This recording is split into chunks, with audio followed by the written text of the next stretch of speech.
నువ్వు పొందిన రక్షణ కాపాడుకోకపోతే నువ్వు మరలా ఎవరి చేతిలోనికి వెళ్ళిపోతావు? ఏ అపవాది చేతిలో నుండి వచ్చావో, ఏ మరణము నుండి నువ్వు బయటి జీవంలోనికి వచ్చావో, అదే మరణములోనికి, అదే సాతాను అధికారములోనికి నువ్వు మరలా వెళ్ళిపోతున్నావు. హల్లెలూయా.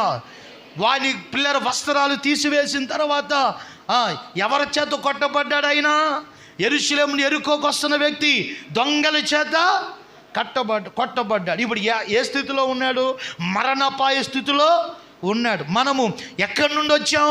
మరణములో నుండి జీవములోనికి వచ్చాం, చీకట్లో నుండి వెలుగులోనికి వచ్చాం, పాపము నుండి పరిశుద్ధతలోనికి వచ్చాం. ఇప్పుడు ప్రియులారా, ఇప్పుడు మనం అటువంటి రక్షణ మనం కాపాడుకోకపోతే మరలా మనం ఎక్కడికి వెళ్ళిపోతాం? మరణంలోనికి వెళ్ళిపోతాం. మరలాగా ఆ యొక్క పిల్లల అపవాది చేతిలోనికి వెళ్ళిపోతాం.